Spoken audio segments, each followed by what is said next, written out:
जय हिंद साथियों, आप देख रहे हैं सफर आपके साथ न्यूज और मैं हूं आपका अपना साथी इम्तियाज अहमद। आइए पढ़ते हैं आज की इस खास खबर की ओर। आज का जो प्रेस वार्ता रखा गया है, इसमें श्री देवालय संघ एक सामाजिक और धार्मिक एक संस्था है जो कि देश में व्याप्त कुरीतियों और राक्षसी वृत्ति को समाप्त करने के लिए देश के युवाओं, छात्रों और आम जनमानस के लिए शक्तिशाली कैसे बने एक योजना मंथन के रूप में चला रही है।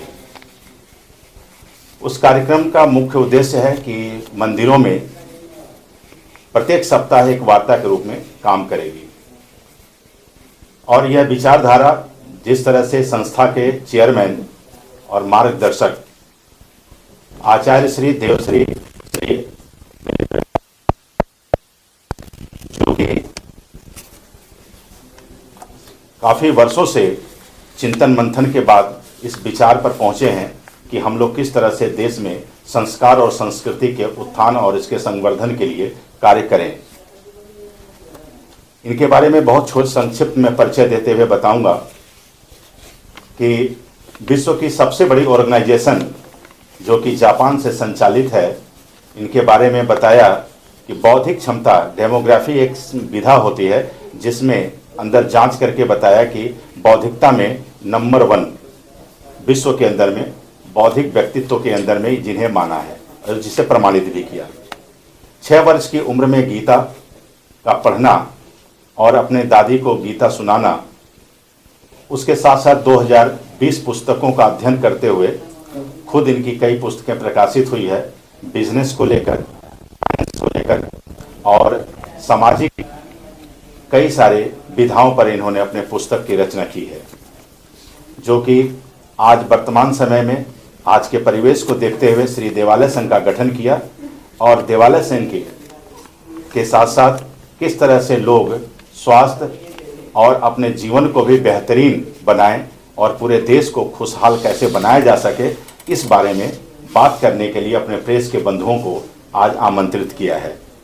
तो मैं आग्रह करूंगा कि श्री देवालय संघ के जो चेयरमैन और मार्गदर्शक हैं वो आप सभी पत्रकार बंधुओं का अभिनंदन करते हुए बताएंगे कि श्री देवालय संघ किन किन मुद्दों पर, किन किन विषयों पर कार्य कर रहा है और आगे भविष्य में क्या क्या योजनाएं हैं। नमस्कार।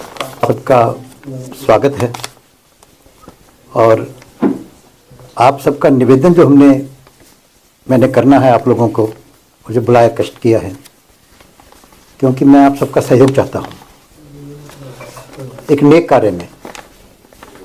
और इसलिए सबसे पहले मैं भगवान से प्रार्थना करता हूं कि हम सबको नेक कार्य करने की प्रेरणा दे और नेक कार्यों में हमें सफलता दे।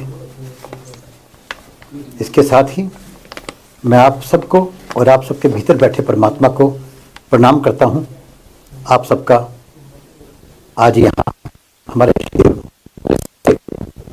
में आने पर स्वागत करता हूं।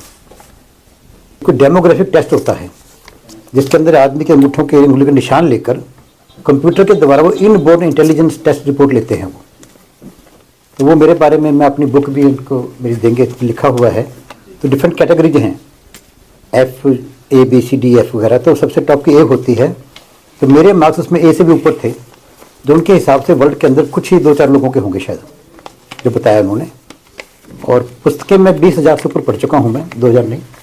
और 6 वर्ष की उम्र से मैं पुस्तकें पढ़ रहा हूँ। शौक है पढ़ने का, लिखने का और प्रेम करने का। सर, आज का विषय क्या है? आज का विषय है हमारा कि श्री देवालय संघ क्या कर रहा है और उसमें हम क्या सहयोग चाहते हैं आपसे। श्री देवालय की स्थापना क्यों की गई? एक विचार सबके मन में आता है कि सभी सुखी हों। ये आप सभी चाहते हैं। वास्तव में इंसान जो है अंदर से सब चाहते हैं सभी सुखी हों। आजकल धर्म के नाम पर अधर्म बहुत हो रहा है, बहुत झगड़े हो रहे हैं। ये बिना जाने के धर्म क्या है। धर्म की डेफिनेशन सिंपल एक है कि मानवता के कल्याण के लिए बनाए गए नियम, वो धर्म है। धर्म कोई किसी पूजा पत्ती का नाम नहीं है। जैसे देश का संविधान होता है कि देश के कल्याण के लिए बनाए गए नियम संविधान, ऐसे ही मानवता के कल्याण के लिए बनाए गए नियम धर्म। धर्म ना कभी लड़ाता है, धर्म के इंसान को इंसान से जोड़ता है, धर्म इंसान को भगवान से जोड़ता है। तो धर्म के नाम पे झगड़ा हो ही नहीं सकता। जो कर रहा हो वो धार्मिक तो बिल्कुल नहीं हो सकता। तो श्री दिवालय संघ की स्थापना क्यों की गई, विचार क्यों आया कि सभी सुखी हम कैसे हो। रोगी काया, दूजा सुख घर में माया। आपका स्वास्थ्य ठीक है लेकिन घर में गरीबी है तो हम सुखी नहीं रह सकते। धन से सुख हो चाहे ना हो, लेकिन निर्धनता में दुख है, इसके बारे में कोई इनकार नहीं कर सकता। और विशेषकर जिसने निर्धनता देखी हो वो जानता है उस दुख को। मैंने तो भाई गरीबी भी देखी है और गरीब लोगों को भी देखा है। मैं पहले बैंक मैनेजर रहा हूँ, गांव के अंदर बहुत गरीब लोगों के बीच में काम किया है, और पंजाब में जब आतंकवादी बहुत था तब भी काम किया है मैंने।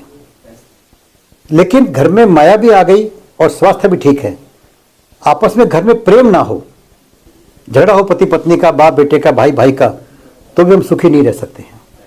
आपस में प्रेम भी आवश्यक है। और लेकिन प्रेम भी हो गया हो घर के अंदर, आपके मोहल्ले में पड़ोस में कुछ बदमाश लोग रहते हों, राक्षसी वृत्ति के लोग रहते हों, आते जाते बहन बेटी को छेड़ते हों, आते जाते आपको की कोशिश करते हों, कि आप सुखी रह पाओगे? बिल्कुल नहीं रह पाओगे। उस राक्षसी वृत्ति को भी समाप्त करने की आवश्यकता है। समय समय के ऊपर राक्षसी वृत्ति सिर उठाती रही है, समय समय के ऊपर संत महात्मा आते रहे हैं, भगवान ने अपने कुछ नुमाइंदे भेजे हैं जो राक्षसी वृत्ति को समाप्त करने के लिए विभिन्न साधनों द्वारा उन्होंने समाप्त किया है उनको। तो यही श्री दिवालय संघ की आवश्यकता महसूस हुई कि हम शांति की बात करें, अहिंसा की बात करें, धर्म की बात करें, लेकिन बिना शक्तिशाली हुए हम राक्षसी वृत्ति को समाप्त नहीं कर सकते। प्रेम आपस में कैसे हो? मोस्टली लोग आजकल आरोग्य के पीछे लगे हुए हैं, योग करो, पार्कों में भी क्लास लेते हैं, धन की बात भी करते हैं, लेकिन आपस में प्रेम कैसे हो?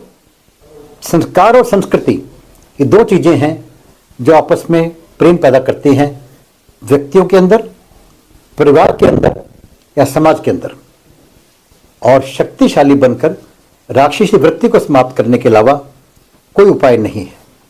यदि राक्षसी वृत्ति किसी और उपाय से समाप्त होती तो विभिन्न महापुरुषों को हथियार नहीं उठाने पड़ते। अहिंसा परम धर्म है, लेकिन अधूरा वाक्य है। अहिंसा परमो धर्म है, धर्म हिंसा तदैव च। धर्म की रक्षा के लिए की गई हिंसा अहिंसा से भी उत्तम धर्म है। लेकिन धर्म क्या है? यह कोई पूजा पद्धति का नाम धर्म नहीं है, मानवता के कल्याण के लिए बनाए गए नियम धर्म है। तो जो भी शक्तियां, जो भी व्यक्ति मानवता के कल्याण के विपरीत काम करता हो, मानवता के हानि के लिए कार्य करता हो, उसका विनाश अति आवश्यक है। तो इसलिए श्री दिवालय संघ ने एक बीड़ा उठाया, भगवान की प्रेरणा से ये संघ बना। आज कई हजार लोग हमारे से जुड़ चुके हैं और हम डिफरेंट जगह के ऊपर कहते हैं सबको कि जुड़िए और आपस में मंथन कीजिए, मीटिंग कीजिए कि संस्कार कैसे आए। संस्कार क्या होते हैं? व्यक्तिगत व्यवहार, व्यक्ति का सुंदर व्यवहार, व्यक्ति का आत्मीयतापूर्ण व्यवहार, व्यक्ति का प्रेम और मानपूर्ण व्यवहार संस्कार हैं। और संस्कृति सामाजिक व्यवहार जो समाज में मिलकर करते हैं। जितने त्योहार हैं समाज के लिए, संस्कृति को बचाने के लिए, वो सब आपस में प्रेम पैदा करने के लिए और उमंग पैदा करने के लिए हैं। तो संस्कार और संस्कृति की बात करें और फिर हम आपस के अंदर शक्तिशाली बनने की बात करें। शक्तिशाली कैसे बनता है व्यक्ति? दो ही साधन है इसके, आत्मबल से और संगठन से। आत्मबल ना हो तो कितने हथियार पास में हो, आप कुछ नहीं कर सकते। आत्मबल आवश्यक है। आत्मबल कब आएगा हमारे अंदर? जब हमें मालूम पड़ेगा हम किसकी संतान है। यदि एक शेर के बच्चे को बचपन के अंदर भेड़ों में छोड़ दिया जाए तो बड़ा होकर भेड़ की तरह व्यवहार करता है, वो शेर की तरह नहीं करता। उसे बताना पड़ता है कि भाई तू शेर का संतान है, हम परमपिता परमात्मा की संतान है जो सर्वशक्तिमान है। हम कमजोर कैसे हो सकते हैं?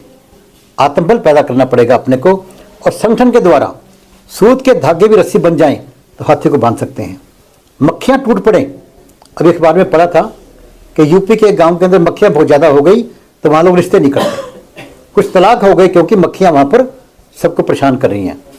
और मक्खी से मधुमक्खी हो तो कोई बड़े से बड़ा व्यक्ति भी, बड़े से बड़ा कोई प्राणी भी, हाथी हो, अजगर हो, कोई हो, उन मक्खियों का मुकाबला नहीं कर सकता संगठित हो तो। तो अपनी शक्ति की बात कम है, संगठन की बात ज़्यादा है। संगठन से शक्ति बनती है, आत्मबल से ही व्यक्ति शक्तिशाली बनता है। तो मैं किसी धर्म की बात नहीं कर रहा। रावण हिंदू था, ब्राह्मण था, लेकिन राक्षसी वृत्ति आई तो उसको समाप्त करना पड़ा। खुद भगवान को जन्म लेकर, भगवान कोई मारने वाले नहीं है, वो तो करुणा के पुंज हैं। कंस में राक्षसी वृत्ति आई, दुर्योधन में राक्षसी वृत्ति आई, उनको भी समाप्त करना पड़ा। औरंगजेब में राक्षसी वृत्ति आई तो उसको भी हमें राक्षस के रूप में कहना पड़ा समाज के अंदर, वरना गुरु तेग बहादुर का क्या कसूर था। ये किसी धर्म विशेष की बात नहीं है। शाह इमाम हुसैन को मारने वाले भी राक्षसी वृत्ति के लोग थे, ईसा मसीह को मारने वाले भी राक्षसी वृत्ति के लोग थे, सुकरात को जहर देने वाले, गलीलियो को मारने वाले भी राक्षसी वृत्ति के लोग थे। ये किसी भी धर्म के मानने वालों को, किसी भी स्थान पर रहने वालों में राक्षसी वृत्ति हो सकती है। घर में पति पत्नी के अंदर भी जब राक्षसी वृत्ति होती है तो एक दूसरे को वो तरफा के मार देते हैं। राक्षसी वृत्ति की समाप्ति व्यक्ति के अंदर से, समाज के अंदर से करनी अति आवश्यक है। यदि हम चाहते हैं कि हमारा समाज सुखी रहे, हमारे आने वाली संतान सुखी रहे, तो यही हमारा एक ध्येय है। और इसी के लिए हम सबने आपको आज आमंत्रित किया है, निवेदन किया है, क्योंकि पत्रकार लोग पूरे समाज की संस्कार और संस्कृति की प्रहरी पत्रकार लोग हैं। जैसे मैं कहा करता हूं कि सीमा के प्रहरी सैनिक हैं, देश की तरक्की के प्रहरी कौन है? प्रगतिवीर व्यापारी हैं। और इसी प्रकार समाज के अंदर संस्कार व संस्कृति के प्रहरी पत्रकार लोग हैं। एक बार पहले मेरी पत्रकारों से कुछ मीटिंग हुई थी तो मैंने उनसे प्रश्न पूछा था एक, कि पत्रकारिता क्या होती है, इसका धर्म क्या है। विभिन्न बातें जो अखबार में पढ़ी या बुक्स में पढ़ी बताई उन्होंने, पर मैंने जो कहा उनको और जिस पर उन सबने स्वीकृति दी कि पत्रकारिता है सच्चाई को बताना, अच्छाई को बढ़ाना। बेसिक बात है पत्रकारिता। पत्रकारिता कोई साइंस नहीं है, एक आर्ट है, कला है। साइंस को मतलब नहीं दो मरे या दो जिए, वो दो चार कह देगा, पर पत्रकारिता एक आर्ट है जो सच्चाई को बताती है, अच्छाई को बढ़ाती है। दोनों में टकराव हो तो सच्चाई को छोड़ दो, अच्छाई को बढ़ाओ। ये पत्रकारिता का विशेष गुण है। तो आप सब बंधुओं के कारण ही आज समाज में संस्कार और संस्कृति बची हुई है, या बढ़ेगी या बचेगी। समाज शक्तिशाली बनेगा या कमजोर बनेगा, ये पत्रकार बंधुओं के ऊपर ही निर्भर है।